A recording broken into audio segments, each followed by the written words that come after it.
Howdy, and welcome to Lead to Grow Lesson 5 on Process and Content. In Lesson 5, we're going to explore real life examples on how to engage employees for better results. In 1989, I attended a 3-day workshop led by Jim Lundy. During the workshop, Jim was introduced me to the concept that relationships are key to effective leadership. My first action step from that workshop was to create a mission statement for our company. A few weeks later, I called a company-wide meeting to introduce our mission statement. During the meeting, I explained to our people the meaning behind the statement and asked if they had any questions or suggestions to improve it. Since there were only a few questions and little discussion, I figured they understood and were in agreement with the mission statement. Next, I set out to find a printing company to design the layout and print the copies to distribute throughout our company. A few days later, Jim stopped by my office to see how I was doing on my action steps from the workshop. I shared with great excitement that I had completed my first one. I showed him the mission statement that I created and explained how I call a company-wide meeting to introduce it and how I shared the meaning behind it with our employees. And since there had been so few questions and little discussion, I was going to have copies printed for everybody. Jim was excited as well. However, he suggested that before going to the printer, I go back to our people one more time for any questions or suggestions to improve the mission statement. Now, I was surprised by his suggestion. In my mind, I was thinking, I had already met with everyone, and it seemed too costly to bring everyone together again. He said he understood, but again suggested going back to our team one more time. He had one of those just trust me looks on his face. Well, so I did. Well, a few days later, we scheduled another company-wide meeting for our people to look over the mission statement so they could ask questions and make suggestions for improvements. During this second meeting, questions and suggestions all of a sudden came out of the woodwork. People really got engaged and had some very good suggestions. I walked out of the meeting feeling that everyone, and I mean everyone, truly understood our mission statement. In fact, since the second meeting went so well, I called a third company-wide meeting after making the suggested changes to show them to the employees. There was even more discussion for understanding, and a few more good suggestions were made. It was amazing how excited our people were over this. And I was excited to see everyone so engaged in the process. This was the first time I could say every employee company-wide was of one voice and on the same page. At that meeting, I finally understood the concept of process and content. At first, I was only focused on the content, the results of having a mission statement, so I could check it off of my list and of the action steps. But Jim helped me understand the importance of good process, enhancing relationships between me and our people, and also between each of our people as well. By encouraging our people to be actively involved in the decision, we built a peak performance team that achieved results we desired.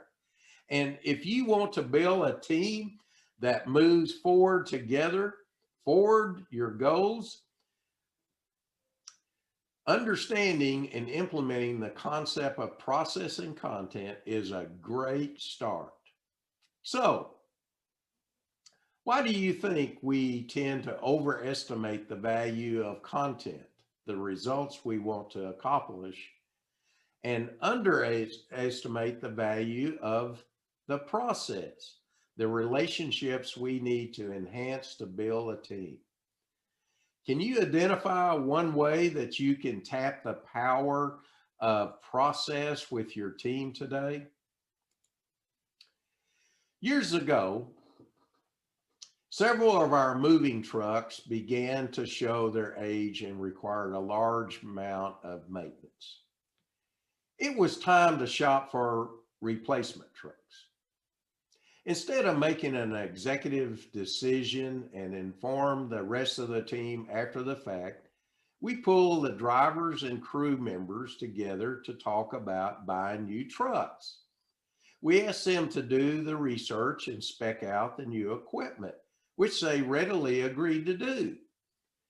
During their research, they were shocked. I mean, shocked when they learned how expensive the new trucks were.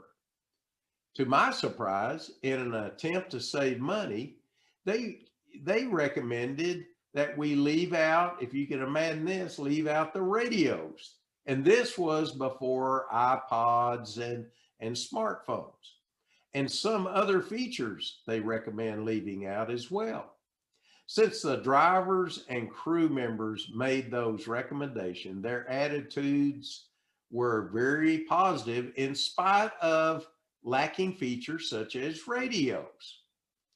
Because they had been involved in the process and were given the opportunity to provide research and feedback, they felt a sense of unexpected ownership for these new trucks. It makes sense that such a critical capital expenditure be the call of a top leader.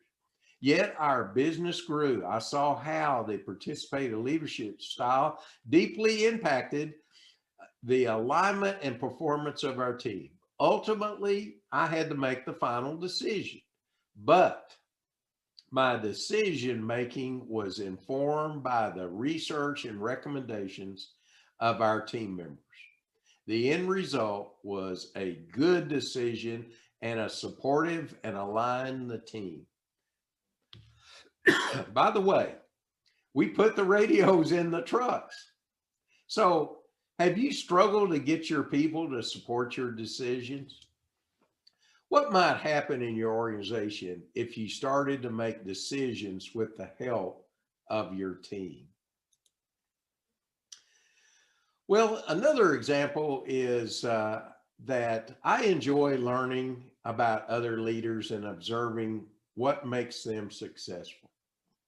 I learned a lot from one chief executive whose greatest skill is perhaps the way he interacted with others.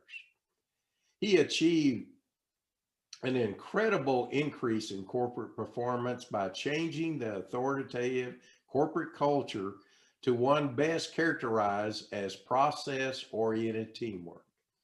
And it was not easy.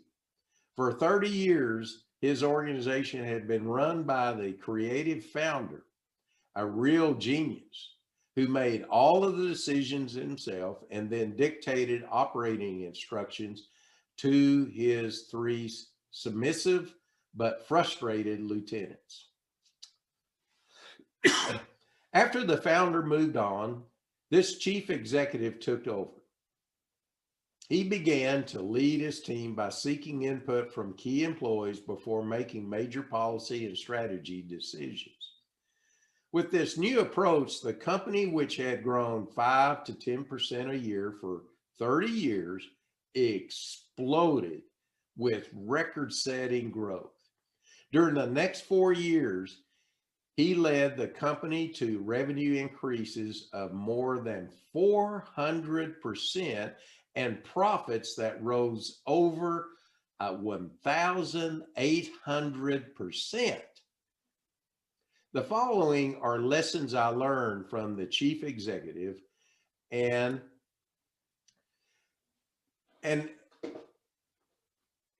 it had to do with how he allowed others to contribute their thoughts on pending decisions. You know, the lesson learned here for all of us is it's awful easy to be, in the short run, to make quick decisions on our own and be curt and directive in giving instruction. However, at least in the workplace, it takes incredibly little time and effort to allow others to contribute their thoughts on pending decision, encourage involvement, ask for commitments instead of demanding them, be constructive and supportive when seeking improvement, be able to disagree without being disagreeable, capitalizing on the creative ideas and support of all those who can contribute to make good things happen. So what does it take to improve one to interact with others?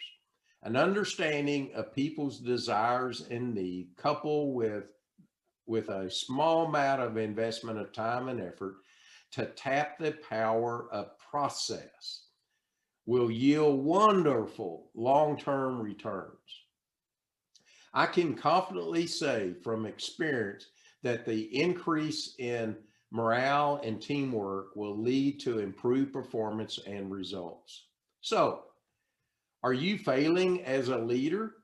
Perhaps the solution involves focusing more on your relationship with your teammates. Do you focus on what you do, how you do things with your team members, or both? Well, there's ways to upping your leadership game. One is the interviewing a prospective employee is the first key area where you can start developing your sensitivity to process. When you interview your next candidate, keep in mind the two important areas of process and content. The resume tells us about what, that's content, a candidate has done. Ask questions to explore why. That's a process question. Various things have been undertaken and how a process, the how again as a process question of the candidate's decision have evolved over years.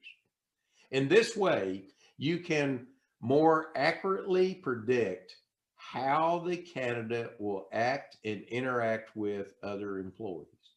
Do you seek to understand the why and how behind a prospective employee's resume? Here's another key area to focus on in process-focused leadership is goal setting. Since success has been defined as the achievement of one or more predetermined goals, goal delineation is a great place to grow your leadership. Those who strive to build peak performance teams learn, often in the expensive school of hard knocks, that how goals are determined is at least as important as the substance of the goals themselves, what the goals are. When I am asked whether an organization's planning and goal development should flow from the top down or from the bottom up, my answer is simply yes. I'm convinced that these important tasks should be based on dialogue, not monologue. So, in what ways can you include more of your team when you set goals for the coming quarter or year? Well, in lesson 5, we've explored real life examples on how to engage employees for better results. So, in this lesson 5, write down 1 or 2 action items that you want to implement today. And this concludes lesson 5 on process and content.